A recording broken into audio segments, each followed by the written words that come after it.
next presentation is actually from my previous professor, Mr. Abhijit Chattoraj. He's the professor and director of Executive Program and Consulting in IMS Unison University.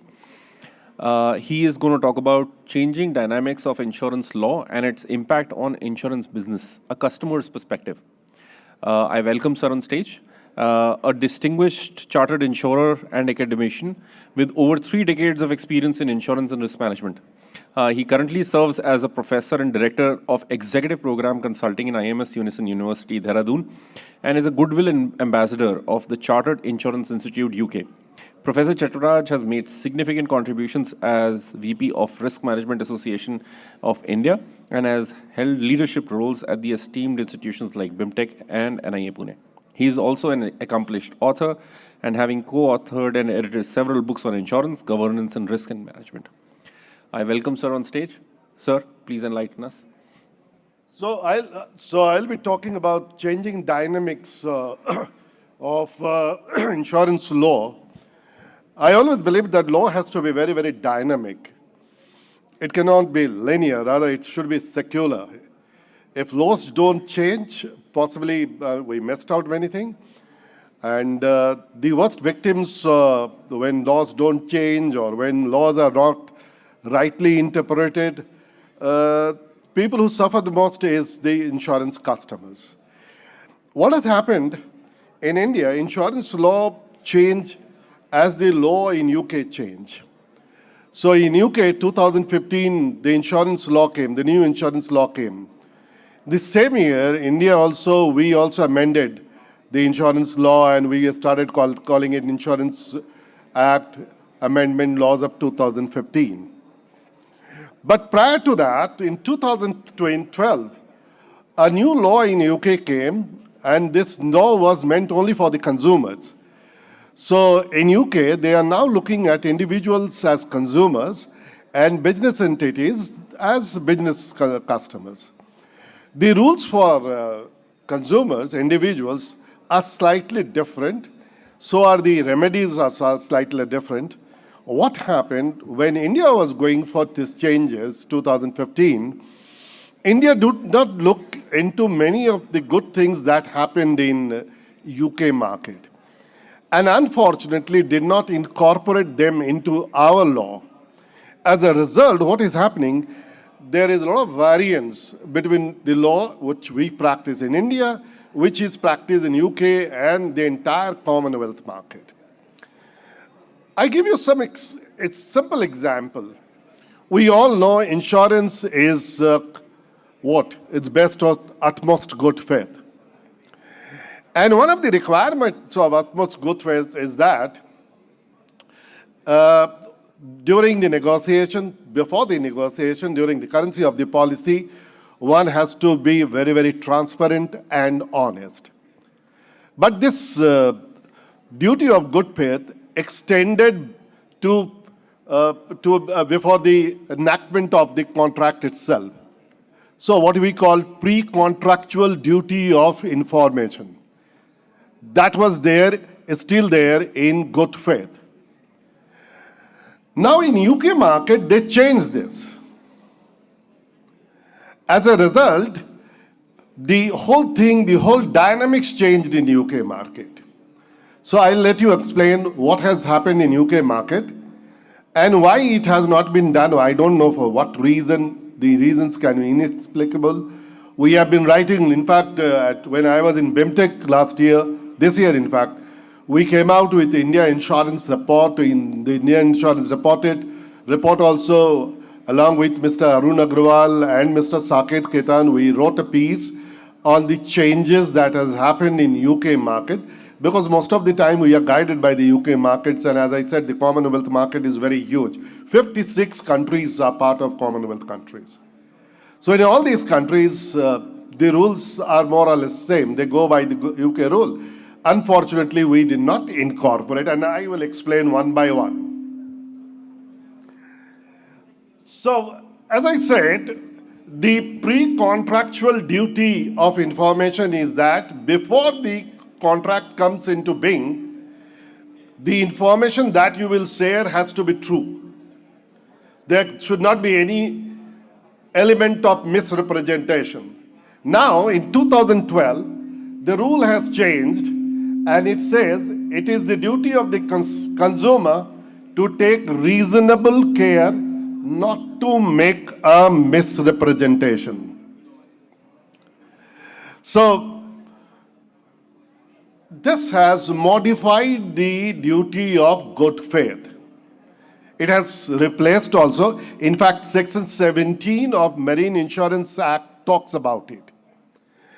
And Section 17, Section 18, and Section 19 of Marine Insurance Act has been replaced in UK laws. What has happened in Marine Insurance Act that we follow in India, possibly it is 1966, we have not made those changes.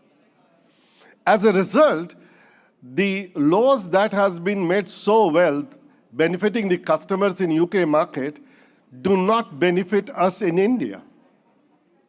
Now look at what does the law says. Take reasonable care not to make misrepresentation to the insurer. So this duty is from the day you come into the contract. The pre-contractual obligation is not there. The day you come to take the contract starts or begins. That day you have to you have to be very, very careful that you will take reasonable care not to make a misrepresentation. Now look at, there are two words here. Reasonable care. What is reasonable care? That has been also defined. I'll take it through that also. And misrepresentation, what is misrepresentation? There has been not great change, but there has been a slight change there also. As I said, they have clearly defined the word consumer and business consumer. So consumers are individuals. Those who are, the word is defined very clearly there. Individual who enters into the contract wholly or mainly for purposes unrelated to insurance, trade, business or professions. So if you start talking about your business, if you're covering your business interest or profession interest, then you do not remain a consumer. Then you become a business entity. For business entity, the law applicable is Insurance Act 2015. But if you are a customer, you are nothing of your business trade you want to cover, you cover your individuality, your property, individual property, or yourself, you go for life insurance, health insurance, then you are guided by Consumer Act, or the act is known as Disclosure and Representation Act of 2012. This is the first distinction that has come there. So you have one set of rule for business entity, one set of rule for individual customers. The major changes that has come there.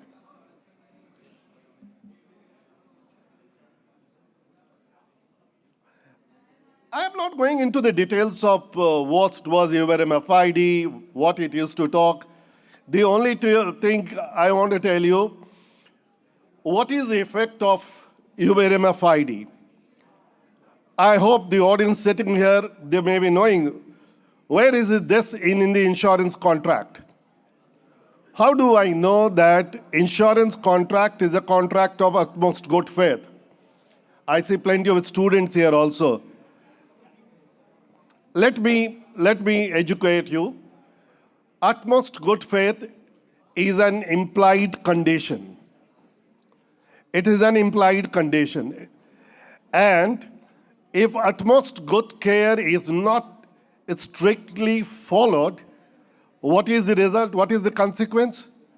The insurer can avoid the policy altogether. Look at how harsh it is. So what happens? Insurance companies lift it. For example, in fire insurance, condition number 1 possibly is a condition called misdescription. They have lifted it from implied condition, made it an express condition. Only thing, they have diluted the effect. Here it is condition liability. When it is an implied condition, then the effect is it is condition precedent to contract. Anything which is condition precedent to contract, meaning those things should be there before a contract can be entered into. So insurable interest, the existence of the subject matter of insurance, these things should be there. Utmost good faith there should be there. If they are not there, even if you enter into the contract will become void as an issue. Say, for example, you insured 100 goats. In reality, there were 50 goats. The subject matter of insurance was not the same thing. So the policy will become void. Now, there can be element of misrepresentation. Those can be innocent misrepresentation also. In such cases, you cannot possibly avoid the contract or repudiate the claim. In a dynamic world, we have to be very, very pro-customer. When you talk about customer centricity, the laws have to be pliable. Laws have to be helpful to the customers. You do not repudiate a claim. You possibly should not avoid a contract for flimsy reason, for very flimsy reason. So that is the reason misdescription was lefted and made condition number 1, and when it was an implied condition, it was condition precedent to contract, and now it is condition precedent to liability, meaning that particular liability claim gets affected, not the entire policy. That is the reason it is lefted. Similarly, in motor policy, condition number 8 or 9, they say all exceptions, all the statement made in the proposal, they all become condition precedent to liability. Again, the effect is that you can avoid a particular claim, not the policy, not the prior conditions. If you don't left it, what will happen? Insurance company can avoid a policy, if they don't want to pay a claim, they will not pay a claim. That is the effect.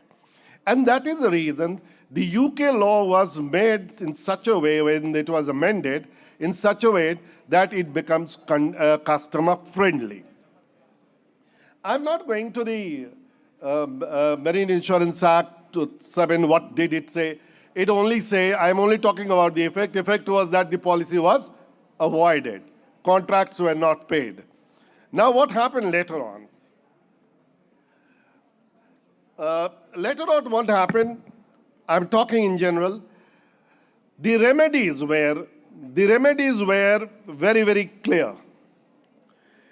It said you take reasonable care, and they started explaining what is reasonable care. What is reasonable care they have given. So in reasonable care, you find the first one, whether or not a consumer has taken reasonable care not to make a misrepresentation is to be determined in the light of following circumstances. The type of consumer insurance contract is questioned and its target market. So for reasonable care, everything, your age is seen. The most important thing, the onus is now shifted to insurance company. In the sense that when you are asking question in a proposal form, what kind of questions you are asking? Are those questions very pointed? Are they seeking the kind of information you are trying to get? If you have made a mistake there, if you have faltered there, then the onus will go back to the insurer. Insurer cannot say that the insured has not taken reasonable care. Because your question framing, that is where the underwriter needs to understand that when you design the proposal form, or like in a health insurance, everybody asks, do you suffer from any ailment? This is a very generic statement. You have to be very, very particular. Sometimes people don't even answer. They keep it blank. And if you are not, if there are certain, say somebody said, you suffer from hypertension. He said, yes, once in 6 months' time, I take a medicine. What most of the health insurance companies are doing, if you make this a statement, then once in 6 months, I take a medicine. They load the premium. They don't know how to do underwriting. They will simply load the premium.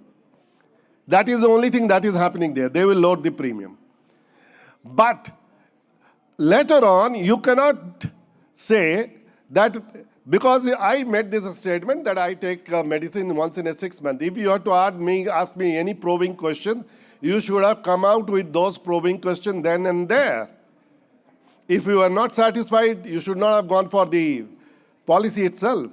If you are satisfied, if the queries were met, then you should have, okay, these queries were asked, and the right kind of answer we have got. Based on these answers, these replies, we are issuing the policy. If you don't do that, then it will be presumed that the insured has taken reasonable care to part with an information. Professor Pandey is sitting here. His daughter is my student also. She went to America. Unfortunately, she had a fracture. And she took a overseas travel insurance policy. She must have made, she may not have disclosed certain things.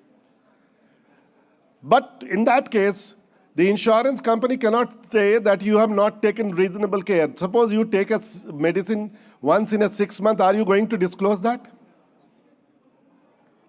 In 6 months' time, if you take one medicine just for one dose, small dose, you don't disclose such things. So you cannot fault the person insured on the basis that he or she has not taken reasonable care. This is the change that has come. Due to shortage of time, I will not go to most of them.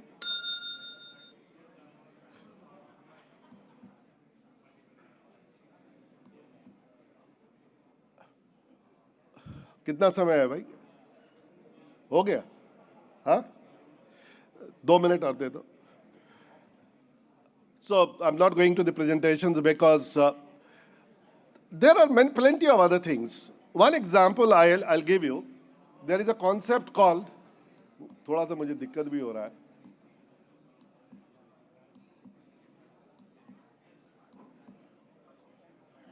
This is called nocitera saucy. It's a legal term, again, interpretation of policy. Policy wordings known by its context, they say. So when you are using the policy, it's a named peril policy, flood, storm, all in the same way. What does that imply?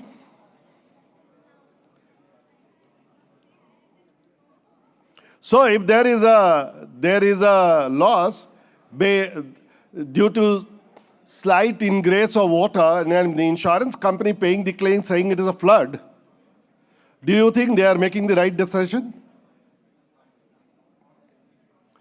Now, nocitera saucy, the concept is that the words, the expression is known by the kind of word it carries. The context. The context is these words, these perils are very serious perils. And whenever these perils happen, two things are very important. It has to be very, very violent, and it has to be very, very voluminous.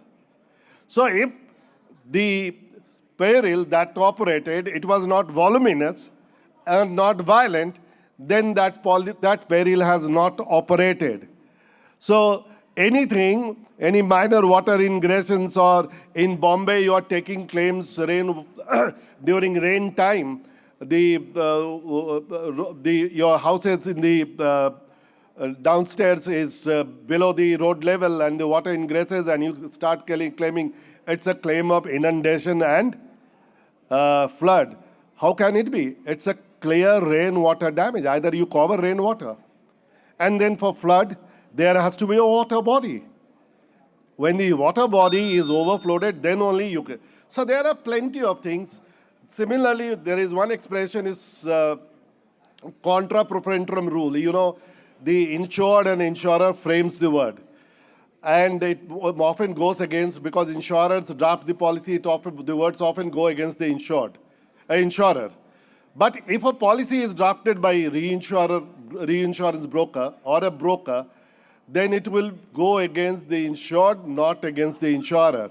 So please be careful when reinsurance broker or broker draft the policy, the profrentum law goes against the insured, because it is presumed that they have drafted the policy. I'm so sorry, the time doesn't permit, so I was not able, but thankful for your patience hearing. And hopefully, if you read in Insurance Times, I'll cover these things in Insurance Times. Or if you want to read the India Insurance Report, you can do it. Thank you so much. Thank you.